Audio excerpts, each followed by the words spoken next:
presidency of John Quincy Adams. Adams perceived that the outcome of the election had angered many Americans. To bring the whole people together, he pushed for a program of economic growth through internal improvements. His plan backfired, however, and opposition to him grew. Promoting economic growth. Like Alexander Hamilton and Henry Clay, Adams thought that the federal government should promote economic growth. He called for the government to pay for new roads and canals. These internal improvements would help farmers to transport goods to market. Adams also favored projects to promote the arts and the sciences.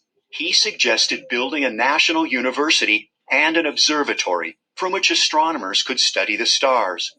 Most Americans objected to spending money on such programs. They feared that the federal government would become too powerful.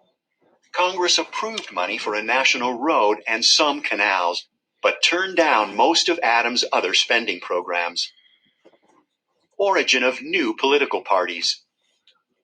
During the 1820s, nearly all politicians were members of Jefferson's Democratic-Republican Party. In the 1830s, however, new political parties took shape.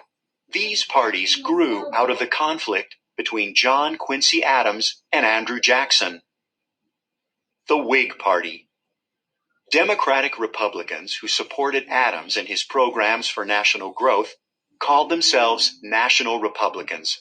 In 1834, many of them joined a new party, organized by Henry Clay, and known as the Whig Party. Whigs wanted the government to act to help the economy.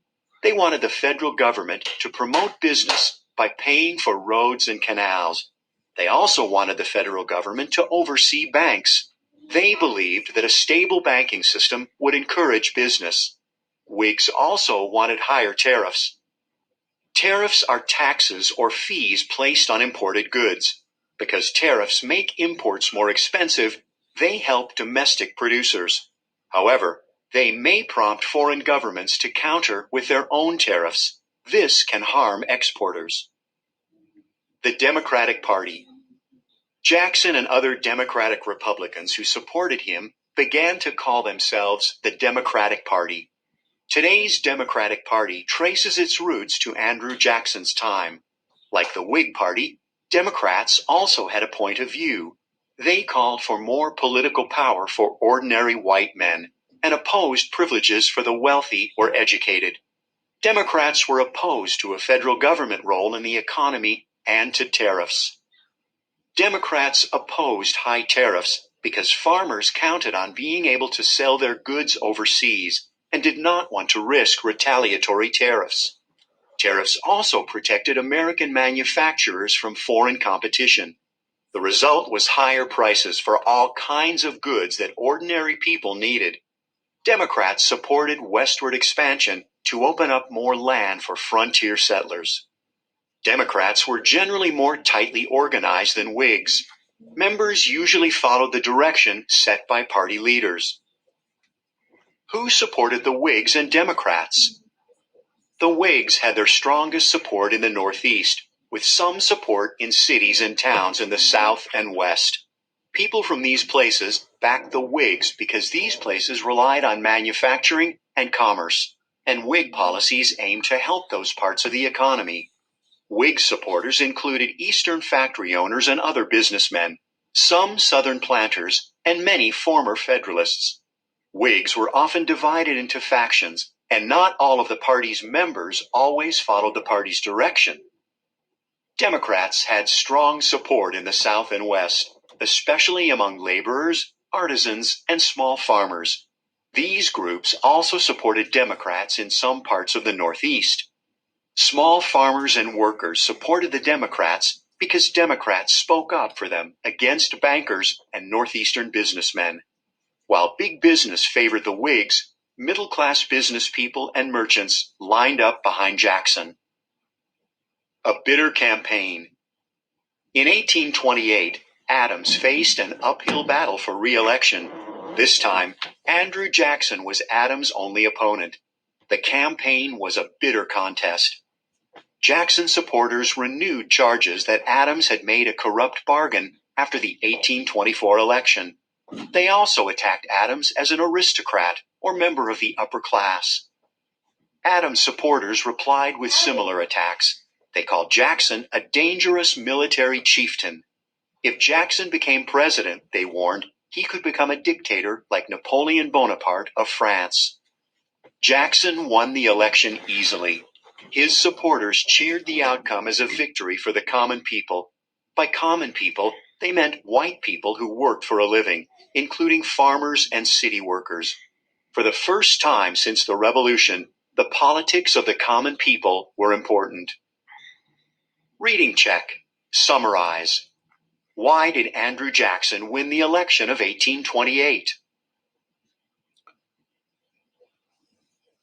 Okay, looking at this map, you can see Andrew Jackson's in orange. Adams is in purple. Andrew Jackson wins the majority of states and a huge area, southwestern part of the United States, all voted for Jackson. And a tiny bit up here, but for the most part, Adams had his support in the Northeast, where there's a lot of businesses, a lot of big banks. Out here, not a lot of factories, not a lot of big banks, small farmers, small businessmen.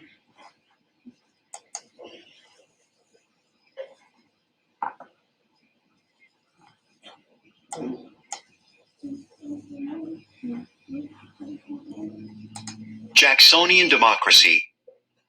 Jackson was a new kind of American politician. Unlike the polished aristocratic Easterners who preceded him, Jackson was a plain-spoken frontiersman. His personality and point of view would influence American politics for years to come. Andrew Jackson growing up. Like many who admired him, Andrew Jackson was born in a log cabin on the frontier. His parents had left Ireland to settle in the Carolinas. Both died before Jackson was 15. Consequently, Jackson had to grow up quickly. Although he was lean, he was a strong fighter. A friend who wrestled with him recalled, "I could throw him 3 times out of 4, but he would never stay throwed." Always determined, Jackson showed his toughness at 13 when he joined the American Revolution. He was captured by the British while carrying messages for the Patriots. Jackson prepares to be president. After the Revolution, Jackson studied law in North Carolina. He later moved to Tennessee and set up a successful law practice. Over time, he became very wealthy by buying and selling land in Georgia and Alabama. While still in his 20s, he was elected to Congress. He served for just a few years before becoming a judge and a major general in the Tennessee militia. Jackson won national fame for his achievements during the War of 1812. He led American forces to a major victory over the British at the Battle of New Orleans. He was also known for his leadership during the Creek War. A group of Creeks, angered in part by white settlers moving onto their land, began to attack settlers. These Creeks massacred at least 250 people, including soldiers and their families at Fort Mims in present-day Alabama. Jackson led an army to stop the attacks. His victory at Horseshoe Bend forced the Creeks to give up vast amounts of land in what are now Georgia and Alabama. Andrew Jackson was a complex person. He had led a violent and adventurous life. He was quick to lose his temper, and he dealt with his enemies harshly. When he became president, his opponents sarcastically called him King Andrew.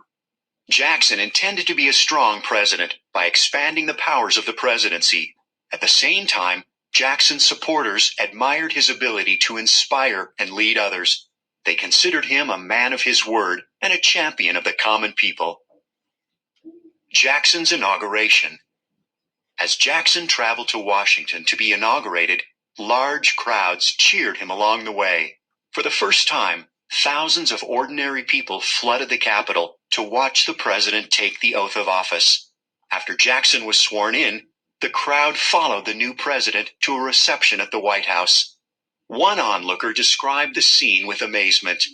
Primary source: countrymen, farmers, gentlemen, mounted and dismounted, Boys, women and children, black and white, carriages, wagons and carts, all pursuing Jackson to the president's house.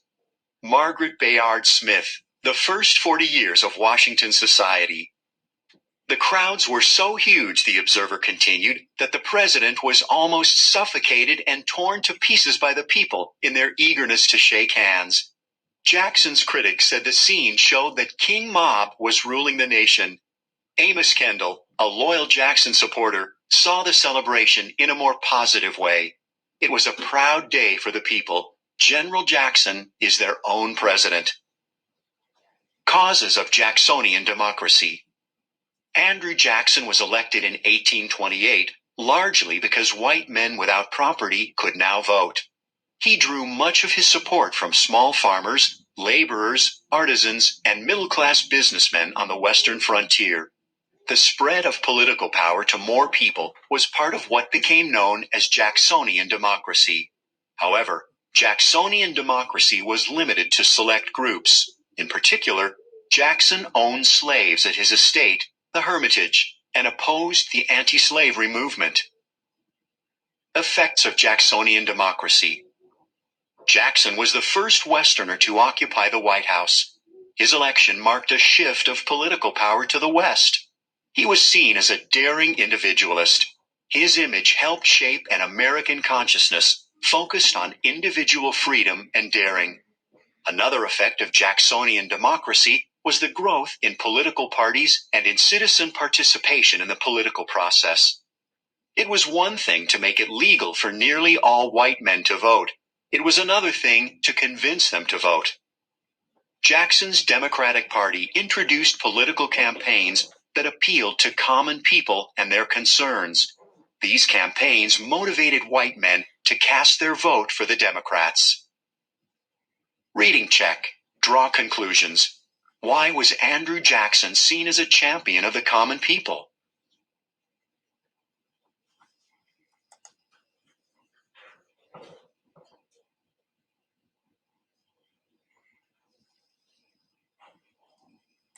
The spoils system. One of the biggest effects of Jacksonian politics was the development of the spoils system.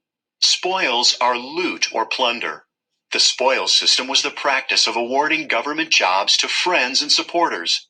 As one Jackson supporter explained the system, to the victor belonged the spoils. After taking office, Jackson fired many government employees. He replaced those employees with his supporters. Most other presidents had done the same, but Jackson did it on a much larger scale. Critics said the spoils system was corrupt and unethical. They accused Jackson of rewarding his supporters instead of choosing qualified men. Jackson replied that giving government jobs to ordinary men would prevent a small group of wealthy men from controlling the government. He felt that most Americans could fill government jobs. The duties of all public officers are so plain and simple that men of intelligence may readily qualify themselves for their performance, he said. Reading check. Draw conclusions. Why did Jackson adopt the spoils system?